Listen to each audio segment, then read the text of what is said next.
So N Convention హాల్లో work చేసే workers కూడా చాలా మంది పాపం బాధపడుతున్నారు. మా పరిస్థితి ఏందని చెప్పి చాలా సడుంగున ఘోరంగానే మాకు సడుంగున ఇట్లా ఇబ్బంది పెట్టిరు. మాకు చెప్పలే మేము ఏరే దగ్గరైనా డ్యూటీ చూసుకునేది. మేము ఏంటంటే ఇప్పుడు మాకు పిల్లలకు చదువులు ఫీజులు కట్టాలంటే, ఇప్పుడు సంఘం గ్రూపులు కట్టాలంటే, మాకు చిట్టులు కట్టాలంటే, రెంట్ అయితే మంత్ 8,000 10,000 ఒక్కొక్కరికి కిరాయి కట్టాలంటే ఎక్కడి నుంచి తెచ్చి కట్టాలి సార్? మాకు సడన్గా మా పొట్ట మీద కొడితే ఎట్లా? మా ఇబ్బంది ఏంటి? ఎంత మీకు నెలకు జీతం ఎంత? మాకు 15,000 దాకా ఇస్తారు సార్. 15,000 ఇస్తారు. ఎప్పటి నుంచి పని చేస్తారు మీరు ఇందులో? 10 సంవత్సరాలు అంటే ఇప్పుడు మాకు ఇంట్లో 13 సంవత్సరాలు అవుతుంది సార్. ఇంట్లో డ్యూటీ చేపట్టి మేము 3,500 నుంచి మేము జీతం చేస్తున్నాం. ఇంట్లో ఇప్పుడు మాకు 15,000 ఇస్తుండు. మళ్ళీ జీతం పెంచే మొక్కల్ని ఇట్లా చేసిండు, ఇచ్చారు. రేపు ఈ నెల పెంచారు, ఈ నెల నుంచి పెంచుతామని చెప్పిండు సారు. మాకు మంచిగా ఉండే ఇందులో మాకు సడన్గానే తెలియకుండానే ఇట్లా చేసిరు. మరి మా పరిస్థితి ఏంటో మీరే చెప్పాలి సార్. మాకు ఏరే దగ్గర డ్యూటీ చూపిస్తారా ఏంటో మాకు తెలియదు. అంటే 15 సంవత్సరాల నుంచి పని చేస్తారు? ఇంట్లోనే చేస్తున్నాం సార్. మేము ఏం చేసేవాళ్ళు అందులో? మేము కిచెన్ లో చేసేవాళ్ళు, జాడి కొట్టేటోళ్ళు. మీకు ఎంత ఉంటుంది జీతం? మాకు 13,000 సార్. 13,000. మరి ఎట్లా మరి ఇప్పుడు పరిస్థితి ఏంది? పరిస్థితి సార్ మాది రెంట్ కట్టుకుంటామే. మేము 7 సంవత్సరాలు అనుకున్నారా మరి ఇట్లా? అనుకోలేదు సార్. మేము నిన్న కూడా డ్యూటీకి వచ్చాము సార్. పొద్దున కూడా డ్యూటీగానే వచ్చాము. మేము పొద్దున కూడా డ్యూటీకి వచ్చాము. మేము ఇక్కడ ఇట్లా కుల్లగొడుతున్నానంటే నాకు నిజంగానే హార్ట్ ప్రాబ్లం వచ్చినట్టు అయిపోయింది సడన్గా. ఇప్పుడు ఇంట్లో మాకు వెళ్ళాలంటే కొంచెం భర్తల గురించి ఇబ్బంది ఉంటాయి. మాకు ఒక్కొక్కరు చేసుకోవాలి, మా సంసారం నిలబెడుతున్నాం, నడిపిస్తున్నాం. ఇప్పుడు ఎలా చేసుకోవాలంటే మాకు ఎట్లా చేయాలంటే మాకు చాలా ఘోరంగా ఉంది. ఇప్పుడు మా పరిస్థితి ఎట్లా చేయాలి అని మాకు చాలా ఒక రకంగా ఉంది సార్. మంచిగానే చూసారు సార్. ఇప్పుడు వరకు సార్ వాళ్ళతో ప్రాబ్లం లేదు, ఏమీ లేదు. మాకు గవర్నమెంట్ నుంచే మరి ఇలా చేశారు. మరి ఇట్లా చేస్తురని ఇన్ఫర్మేషన్ ఇస్తే ఏదైనా డ్యూటీలైనా చూసుకునేది. ఇక్కడ చేసుకుంటా డ్యూటీలు చేసుకుంటారు, ఏడ చూసుకుంటా అది నడుస్తుంటూ ఉంటాయి కదా. ఇప్పుడు సడన్ గా మాకు బంద్ చేసిరంటే డ్యూటీలు దొరకాలంటే మాకు కూడా కష్టమే కదా. అంటే ఈ రోజు కూడా పొద్దున డ్యూటీ కానీ వచ్చారు అందరూ? డ్యూటీగానే వచ్చాం. వస్తే వద్దనేసి అన్నారు సార్ వాళ్ళు. ఇక్కడ పోలీస్ సార్ వాళ్ళు వద్దన్నారు. వచ్చేసరికి పోలు కొట్టేసేస్తున్నారు. ఇప్పుడు మీరే ఇంకా న్యాయం చేయండి సార్. ఎట్లా చేస్తారో ఏంటో మాకైతే గవర్నమెంట్ ఏం చేస్తారో. అన్ని వేసుకున్నాం సార్, దీని మీదే బ్రతుకుతున్నాం మేము. అట్లా చీటీలు అవన్నీ వేసుకున్నాం, రెంట్లు కట్టుకోవాలి. ఎంత మంది ఉంటారు మొత్తం ఇందులో?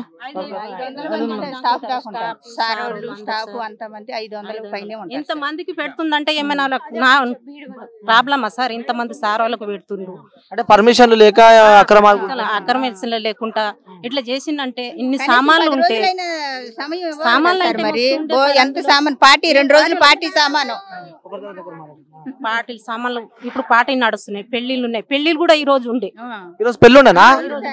రేపు పెళ్లి సామాన్లు తెచ్చినారు, మస్తు సామాన్లు ఉన్నాయి సార్. ఆ సామాన్లు అంతా కుల్లగొట్టి తీయమని చెప్పినా మేము కష్టపడేటోళ్ళు కూడా తీసుకునేది కదా. మాకు లోపల కూడా రానియలేరు. మాకు పర్మిషన్ కూడా గింత అయినా పర్మిషన్ తెలియదు. మేము డ్యూటీకి అమ్మకానికి వచ్చినా మాకు తెలియదు. పొద్దున 8:30కు వచ్చినాం సార్. 8:40 కల్లా ఇక్కడ ఉండాలి సార్. మేము అంటే పని ఉందని చెప్పుకొని పని కోసం వచ్చారు. గురించే మేము వచ్చినాం, మాకు తెలియదు. సడన్ గా ఇక్కడ కుల్లగొట్టిన తర్వాత పోలీసు వాళ్ళు రానిస్తలేరు. అక్కడ సౌండ్ వచ్చేటప్పుడు మాకు తెలుసు. అంటే ఇప్పుడు మనం అలా సామాన్ చూస్తుంటే కూడా సామాన్ అంతా ఎట్టట్టు పడేసి ఎట్టట్టు మొత్తం కోల్పోయింది. తీసుకోలేదు సార్. ఎంత మొత్తం పాడు చేశారు సార్. ఏమీ లేవు. మీరేం చేస్తారమ్మా అందులో? నేను జాడు కొట్టి కడతాను సార్. జాడు కొడతామండి. మరి మా బతుకు తెరు పొగట్టేశారు కదా సార్. ఇప్పుడు మరి అది ఇప్పుడు మేము చాలా ఇబ్బందుల్లో ఉండి ఆంధ్ర నుంచి వచ్చి ఇక్కడ కష్టపడుతున్నామంటే మాకు ఇలా ఆధార్ చూపించారంటే మా ఆధార్ కూల్చేసారు వీళ్ళు. మరి అదేండి మరి డ్యూటీ చేసినాక మాకు ఉండాలంటే మేము వండుకొని తినాలంటే కూడా మాకు కష్టమే కదా సార్. పిల్లలకి ఏం పెట్టాలి, మేమేం చేయాలి? డ్యూటీలు ఏడ దొరుకుతున్నాయి మాకు? ఏదైనా ఇన్ఫర్మేషన్ ఇస్తే నిన్న మొన్న చెప్పిరు డ్యూటీలు ఉన్నాయని. ఇక్కడ నడుస్తున్నాయి కదా, ఎన్ని సంవత్సరాల నుంచి చేస్తున్నాం, ఎందుకు డ్యూటీ మానేసుకోవాలని మేము చేస్తున్నాం. ఇప్పుడు సడన్ గా పొద్దున్నే ఇంకా మాకు తెలియని ఇన్ఫర్మేషన్ తెలియని లేదు. ఇట్లా బంద్ అంటే అసలు మీరు అనుకున్నారా అంటే డైలీ వచ్చి పని చేసుకొని పోయి పని లానే వచ్చారు మీరు అందరికి, కానీ పని కన్నా వస్తే సడన్ గా చూసరికి ఇలా అయింది. ఎట్లా బతకాలి సార్? అర్జెంట్ గా డ్యూటీలు దొరకాలంటే దొరుకుతాయా? చెప్పు మాకు చెప్పాలి కదా, ఒక నెల ముందన్న చెప్పాలి, 10 రోజుల ముందన్న చెప్పాలి కదా. మేము డ్యూటీకానే వచ్చినాం సార్, డ్యూటీకానే వచ్చినాం మేము. అంటే ఆల్రెడీ నెల స్టార్ట్ అయిపోయింది, మరి నెల జీతం ఎట్లా? మరి నెల స్టార్ట్ అయిపోయింది, జీతాలు పెరిగే సమయం సార్ ఇది. జీతాలు పెంచుతామన్నారు, జీతాలు మాకు జీతాలు ఇవ్వాలి కదా, మాకు జీతాలు ఇవ్వాలి కదా. మాకు డ్యూటీలు దొరకదనుక మాకు 5-6 నెలలు జీతాలు కూడా కట్టియాలి. మరి ఎవరు చెప్పిన వాళ్ళు ఏ గవర్నమెంట్ సార్? మరి మేము అందరం లేబర్లమే, ఒక్కడే ఉన్న వాళ్ళు. రూమ్ రెంట్ అయితే 15 ఏళ్ళు సార్, ఒక్క చిన్న రూమ్ కే. మరి రూమ్ కట్టాలంటే ఏమని తెచ్చుకొని కట్టాలి మేము? ఎక్కడ కట్టుకోవాలి? రూమ్ రెంట్ కట్టకపోతే బయట ఇస్తారు. అప్పుడు ఎవరు ఇప్పుడు మాకు ఎట్లా? మా పరిస్థితి ఎట్లా? ఎవరు మాకు సాయం చేస్తారు? గవర్నమెంట్ చేస్తారా? అన్నం పెట్టిండు గవర్నమెంట్, ఎటు చెప్పకుండా కూల కొడితే ఎట్లా? నాగార్జున సారు ఒక కంపెనీ కట్టి మాకు అన్నం పెట్టిండు. మా పిల్లలకు మాకు కంపెనీ కట్టి అన్నం పెట్టినది అక్రమ సమస్య, అంటే పర్మిషన్ లేకుండా నిర్మించారు కదా. అయ్యుండొచ్చు సార్, మరి ముందు పర్మిషన్ ఇవ్వాలి కదా. పర్మిషన్ లేకుండా అక్రమ చోటు అని అనుకోవచ్చు. మరి మరి మాకు మా బతుకు తెరువు పోయింది కదా సార్. 500 మంది పనిచేస్తారు ఇందులో. ఇంకా ఉన్నారు సార్. పాపకి డాడీ చచ్చిపోయిండు, అంటే ఇంటికాడ మ్యారేజ్ కాలే అమ్మాయికి. ఆమె కష్టపడి వాళ్ళ అమ్మకు సాధిస్తుంది, ఆమె కష్టపడుతుంది. ఏందంటే ఇప్పుడు ఆమెకు పరిస్థితి ఏంటి? ఎవరు ఇంకా రెంట్ కట్టుకోవాలి, ఆమెకు కూడా చేత కాదు, ఇంట్లోనే ఉంటాయి వాళ్ళ మమ్మీ. డాడీ లేడు, ఆమె చెల్లె. ఆమె పరిస్థితి ఎవరు పెడతారు? ఎవరు చూస్తారు సార్? ఆమెకు ఎలా పోషించబడతారు? సరే, ఏం డిమాండ్ చేస్తారు మీరు? ఒకవేళ నాగార్జున కనుక ఈ వీడియో చూస్తుంటే, సో నాగార్జున సార్ కి మీరు, మీ సార్ కి వల్ల మాకు ప్రాబ్లం లేదు సార్.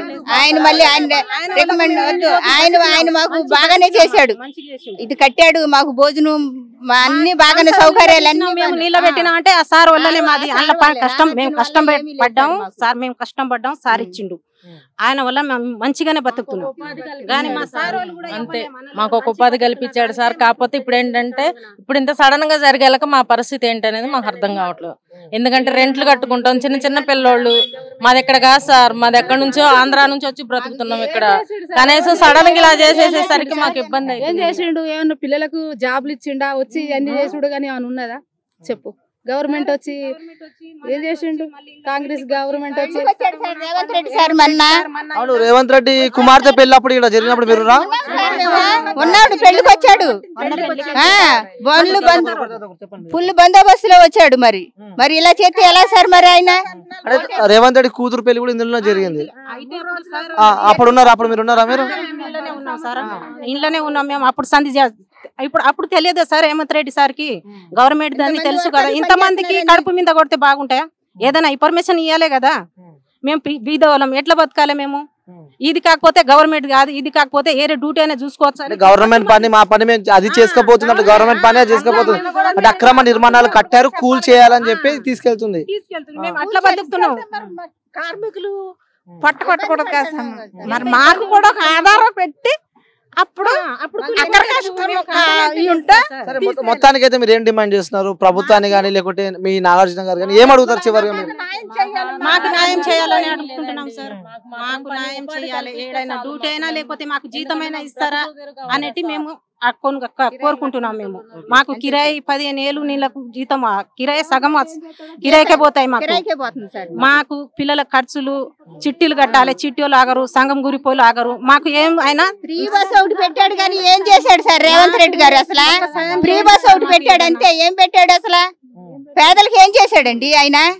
ఫ్రీ బస్ ఒకటి, లేడీస్ జుట్టు కొట్టుకొని చేస్తారు. అందులో సగం కిరాయి దింపినా ఇది చేసినా బాగుండే. హేమంత్ రెడ్డి సార్ వచ్చి ఏం చేయలే అందులో సార్. మాకు ఇప్పుడు వచ్చి సడన్ గా మాకు కడుపు మీద కాలినట్టు కొట్టినట్టు అయింది మాకు. ఇప్పుడు ఏడ మా పరిస్థితి ఏంటి? 15 ఏళ్ళు జీతం అంటే ఏం తక్కువ? 16 ఏళ్ళు, 16 ఏళ్ళు, 17 ఏళ్ళు జీతం ఇస్తుండు మాకు. ఒక భర్త తాగబోతు భర్తలు ఉంటారు, మొత్తం సంసారం అంతా ఎల్లగొట్టున్నాం కదా సార్ మేము కష్టపడి. మరి ఎవరు చేస్తారు? మాకు ఒక్కొక్కరికి 20 ఏళ్ళు జీతాలు ఉంటాయి. మాకు నెల నుంచి మీకు జీతం పెరుగుతుంది అని చెప్పి చెప్పారు. పెరిగింది ఆల్రెడీ. చేతికి రాకుండా పాయ, చేయికి రాకుండా పాయ వచ్చిన జీతం. ఎన్ని సామాన్లు ఉండే సార్ అసలు కిచెన్ లో? 2-3 లారీలు అయితే లింపేది సామాన్లు ఉండే. సామాన్లు అన్ని ఉన్నాయా లేకుంటే వెళ్ళిపోయినా? కుప్పల మట్టిలో గ్యాసులు చూడు, టేబుల్, కుర్చీలు, అవి కంప్యూటర్లు, టీవీలు, బియ్యము అంతా సార్. ఓ స్టోర్ మొత్తము. స్టోర్ అంటే సగం ఒక మూడు లాడీలు అయితే స్టోర్ సామాన్లు నింపేది. సో మొత్తానికి అయితే కడుపు కొట్టారని చెప్పాడు. కోసం వచ్చాము. ఈ ఒకరా కూడా లేకుండా చేశారు. ఇప్పుడు మేము ఎక్కడ వాళ్ళు బ్రతకాలి సార్ చెప్పండి? మేము చిన్న చిన్న పిల్లలను పెట్టుకొని వచ్చాము ఇక్కడికి. మరి మొన్న వచ్చినప్పుడు రేవంత్ రెడ్డి సార్ కొట్టిరని చెప్పి మీరు అంటారు. ప్రభుత్వం పని ప్రభుత్వం చేసుకోబోతుంది. ఎందుకంటే మరి ఆయన ఒక పొజిషన్ లో ఉన్నప్పుడు పేదలకి ఇలా జరుగుద్ది అని ముందే ఇన్ఫర్మేషన్ ఇవ్వాలి కదా సార్. మరి చెయ్యాలి కదా. అంటే చూడొచ్చు ఇక్కడ ఈ ఇన్కన్వెన్షన్ కి సంబంధించిన వర్కర్స్ చాలా మంది అయితే మనతో వాళ్ళ బాధను అయితే వ్యక్తం చేశారు. అంటే గత 10-15 సంవత్సరాల నుంచి వాళ్ళు ఇందులో వర్క్ చేస్తున్నారు. ఇప్పుడు మా పరిస్థితి ఏంది? సో ఈ రోజు కూడా అందులో మ్యారేజ్ ఉండనంటే ఈ రోజు రేపు కూడా మ్యారేజ్ ఉంది. సో ఎక్కడి సామాన్లు కూడా అక్కడనే మొత్తాన్ని నేలమట్టం చేశారని చెప్పి కూడా వీళ్ళు మా పరిస్థితి ఏందని చెప్పి కూడా వీళ్ళ ఆవేదన అయితే వ్యక్తం చేస్తున్నారు. సో వేచి చూడాల్సి ఉంది. కెమెరామెన్ బబ్లుతో అనిల్, హైదరాబాద్, మాదాపూర్. నమస్తే, వెల్కమ్ టు క్యూబ్ టీవీ. నేను మీ యాంకర్ అనిల్. సో ప్రస్తుతం మనం మాదాపూర్ దగ్గర ఉన్నాము. సో మాదాపూర్లో ఇన్కన్వెన్షనల్ సినీ హీరో నాగార్జునకు సంబంధించి కూడా ఈ యొక్క ఇన్కన్వెన్షనల్ కూడా ఈరోజు హైడ్రా టీం కూడా దాన్ని కూల్చి వేస్తున్నారు. ఎందుకంటే దాని అక్రమ నిర్మాణాన్ని కాబట్టి మేము కూల్చేస్తున్నామని చెప్పి మనం లైవ్ లో విజువల్ లో చూడవచ్చు. ఇలాంటి చాలా పెద్ద పెద్ద బుల్డోజర్లు కూడా దింపారు ఈ యొక్క కూల్చడానికి. ముఖ్యంగా ఇటు చుట్టుముట్టు భారీగా పోలీసులు అయితే మోహరించారు. ఎందుకంటే ఇది కబ్జా ఏదైతే చెరువు ఉందో ఆ చెరువును కూడా కబ్జా చేశారంటూ కూడా కొంతమంది ఫిర్యాదు చేశాడు. హైడ్రాకి కూడా ఫిర్యాదు చేశారు. సో స్పందించిన హైడ్రా కూడా దాన్ని ఎంక్వైరీ చేసి కూడా అవును ఇది కబ్జాలో ఉంది అని చెప్పి కూడా ఈ రోజు ఉదయం నుంచి చూడొచ్చు. చుట్టుపక్కల ఉన్న 3 దారులు కూడా భారీగా పోలీసులు అయితే మోహరించారు. సో అలాగే మొత్తానికి చుట్టుపక్కల కూడా ఏదైనా ఫ్యాన్స్ లేకుంటే అభిమానులు వచ్చి ఏదైనా గందరగోళం సృష్టిస్తారని చెప్పి కూడా భారీగా అయితే ఇక్కడ పోలీసులు మోహరించారు. సో ఉదయం నుంచి కూడా పనులు అయితే ఈ యొక్క ఇన్కన్వెన్షనల్ కి కూల్పేయడానికి అయితే హైడ్రా అధినేతగా ఉన్న హైడ్రా టీమ్ కి హెడ్ గా ఉన్న రంగనాథ్ ఆధ్వర్యంలో కూడా ఈ యొక్క పనులు జరుగుతున్నాయి. సో చూడొచ్చు చాలా మంది జనాలు అయితే ఇక్కడికి వచ్చారు. ఒకసారి అయితే మనం మాట్లాడించే ప్రయత్నం అయితే చేద్దాం. ఇక్కడ ఈ యొక్క ఇన్కన్వెన్షనల్ కి కూడా అంటే ముఖ్యంగా చెప్పుకోవాలంటే సినిమా ప్రీ రిలీజ్ ఈవెంట్ అయినా సరే పెద్ద పెద్ద భారీగా ఫంక్షన్స్ ఏదైనా జరగాలంటే కూడా ముఖ్యంగా ఈ యొక్క ఇన్కన్వెన్షనల్ అయితే వాడతారు. అలాగే ఆ లోపల ఎంత కెపాసిటీ ఉంటుందో బయట కూడా సుమారు 2 నుంచి 3,000 మంది కూడా ఈ యొక్క ఇన్కన్వెన్షనల్ లో ఫంక్షన్ లో పాల్గొనొచ్చు. సో అంత పెద్దగా ఈవెంట్స్ ఇక్కడ చేస్తూ ఉంటారు. ఎందుకంటే హైదరాబాద్ మధ్యలో మాదాపూర్ దగ్గర ఉంది కాబట్టి చాలా మంది ఇక్కడ ఫంక్షన్లు అయితే చేస్తూ ఉంటారు. సినిమా ఫంక్షన్లు అయితే అలాగే చాలా పెద్ద పెద్ద ఫంక్షన్లు అయితే ఇక్కడ చేస్తూ ఉంటారు. సో చూడొచ్చు జేసీపీలు అలాగే జిహెచ్ఎంసి ఆధ్వర్యంలో అలాగే డిఆర్ఎఫ్ బృందం కూడా భారీగా ఇక్కడికి వచ్చింది. సో చాలా మంది అక్కడ నుంచి వస్తున్నారు. సో మనతో పాటు కొంతమంది అయితే ఉన్నారు. ఇక్కడ స్థానిక వాసులు ఉన్నారు. స్థానిక వాసులతో కూడా అడిగి తెలుసుకునే ప్రయత్నం అయితే చేద్దాం. సో అంకుల్ ఎక్కడి నుంచి మీరు ఎక్కడ ఉంటారు? నేను మాదాపూర్లో ఉంటాండి. ఇది ఇన్కన్వెన్షన్ కూలగొడుతున్నారు అంటే గత 10 రోజుల నుంచి కూడా ఈ హైడ్రా సంస్థ అక్కడ కూలగొడుతుంది, ఇక్కడ కొడుతుంది, బాచిపల్లి, మణికొండలు ఇట్లా ఇల్లు ఏదో కూలగొడుతుంది అన్నారు. తర్వాత కొన్ని ఆరోపణలు కూడా వచ్చినాయి. కేటీఆర్ ఫామ్ హౌస్ కావచ్చు, ఇన్కన్వెన్షన్ కానీ ఇవన్నీ వచ్చాయి. అయితే ఉండి మార్నింగే న్యూస్లో ఇది ఇన్కన్వెన్షన్ మార్నింగే వచ్చి కూలగొడుతున్నారు, స్టార్ట్ చేశారు అని అనే వరకు సరే నిజమా కాదని చూడటానికి వచ్చామండి.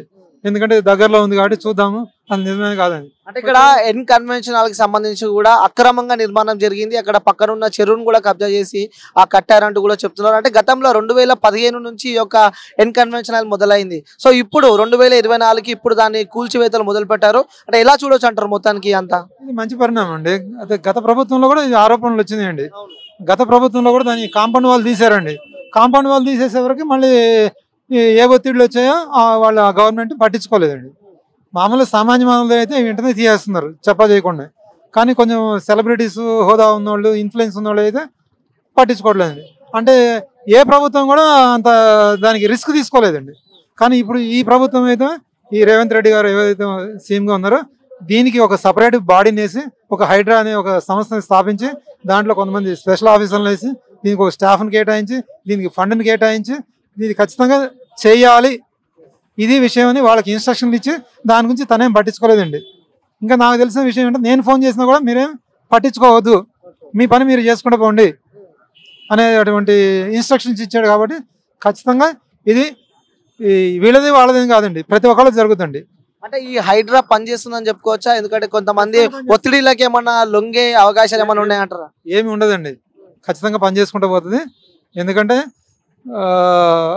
ఇది కంటిన్యూ ప్రాసెస్ అండి, ఇది అందరికీ ఉపయోగపడే, ఇది ప్రజల మొత్తానికి ఒక హైదరాబాద్ పట్టణానికే ఒక మంచి పరిణామం అండి.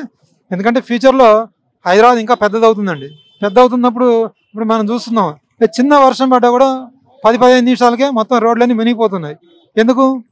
ఈ నాలాలు, ఈ చెరువులు ఇవన్నీ లేకపోవటం, ప్లేస్ లేకపోవటండి. వీటన్నిటిని ఏదైతే ఓపెన్ చేశారో ఆటోమేటిక్గా ఇది ఒక సంవత్సరం తర్వాత దీని యొక్క ఎఫెక్ట్ బాగా తెలుస్తుందండి. అంటే ఇప్పుడు జరిగి మంచి పని అయింది అనుకుంటున్నారా? చాలా మంచి పని అండి. దీనికి ప్రతి ఒక్కళ్ళు సహకరిస్తున్నారు, ప్రతి ఒక్కళ్ళు సంతోషపడుతున్నారు. సామాన్య మానవుడి దగ్గర నుంచి పై నాయకుల వరకు. అంటే ఎక్స్పెక్ట్ చేశారా ఇలాంటి ఒక ఘటన చోటు చేసుకుంటే? నేనైతే ఎక్స్పెక్ట్ చేయలేదు. ఎవరు వచ్చినా కూడా ఏదోలే, ఇప్పుడు ప్రతి ఒక్కరికి ఉంది కదండి, ఎవరికొకరికి ఓటేయాలి కాబట్టి ఓటేస్తున్నాం. ఎవరు వచ్చినా మన బతుకులు అయితే వెంటనే ఉంటాయి అనే ఒక ఇదే ఉందండి, నిరుత్సాహం ఉంది. కానీ ఎవరు మంచి పనులు చేస్తారని అంత పెద్ద ఎవరైతే పట్టించుకోలేదండి. కానీ ఇదైతే నిస్వార్థంగా చేసేటువంటి పని, తనకైతే దీంట్లో లాభం అయితే లేదండి. ఎందుకంటే ప్రతి ఒక్క ఉన్నదాన్ని మనం ఏదైతే ఉన్నదో మన గవర్నమెంట్ ల్యాండ్ దాన్ని మనం ఆక్రమణకు గురి కాకుండా మనం స్వాధీనం చేసుకుందాం. దీనివల్ల ఒక మంచి పని జరుగుతుందని ప్రజలకు ఉపయోగం అనేది చేస్తున్నారు. ఇంకోటి ముఖ్యంగా చూస్తే కాంగ్రెస్ పార్టీకి నేతలకు సంబంధించి కూడా పొంగులేటి కానీ సో ఆ కొంతమంది ఎమ్మెల్యేలు కూడా ఫామ్ హౌస్ లోనే అని చెప్పి మీడియాలో వచ్చాయి, వాళ్ళ మీద ఆరోపణలు వచ్చాయి, వాటి మీద కూడా సర్వే జరుగుతుంది. వాళ్ళు కూడా ఒప్పుకున్నారు కదండి. మాయ కూడా ఉంటే ఆక్రమంగా ఉంటే మేము కూడా ఒప్పుకుంటామండి, మాయ కూడా కొట్టేసామని చెప్తున్నారండి రాజకీయ మొత్తానికి అయితే చాలా సంతోషం. చాలా సంతోషం అండి. ప్రజలకు ఉపయోగపడే పని అండి ఇది, ప్రతి ఒక్కరికి ఉపయోగపడే.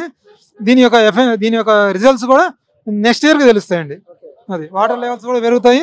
ఇక ముందు బోర్లలో వాటర్ వస్తుంది. దీని యొక్క ప్రతి ఒక్క చెరువు యొక్క కెపాసిటీ కూడా పెరుగుతుందండి. సో అంటే దీనివల్ల ప్రజలకి ఉపయోగం జరుగుతుంది. సో ఇప్పుడు కాకపోయినా కూడా సో ఇంకొంతమంది అయితే పోతున్నారు. సో చూడొచ్చు, సో ముంగట వాళ్ళు గన్మెన్లు అయితే కూర్చున్నారు. సో ఇంకా చాలా మంది అయితే ఇక్కడికి ఎన్ కన్వెన్షన్ హాల్ దగ్గరికి అయితే వెళ్తున్నారు. సో మనం చూద్దాం, ఎందుకంటే ఆల్రెడీ పోలీసులు కూడా ఇక్కడ భారీగానే మోహరించారు. సో ఎంట్రన్స్ అంటే ఎన్ కన్వెన్షన్ హాల్ కి 3 వైపులు ఉంటుంది. సో 3 దారిలు కూడా భారీగా పోలీసులు మోహరించారని చెప్పుకోవచ్చు. సో చూడొచ్చు, మనం ఇప్పటిదాకా విజువల్లో కూడా చూసాము. సో బుల్డోజర్లు అలాగే పెద్ద పెద్ద బుల్డోజర్లు కూడా ఈ యొక్క నిర్మాణాన్ని కూల్చే సందర్భాలలో వాడుతున్నట్టు తెలుస్తుంది. సో మనం ఇంకా అటు సైడ్ చూసే ప్రయత్నం అయితే చేద్దాం. సో మనం ఇటు వెళ్దాం కొంచెం.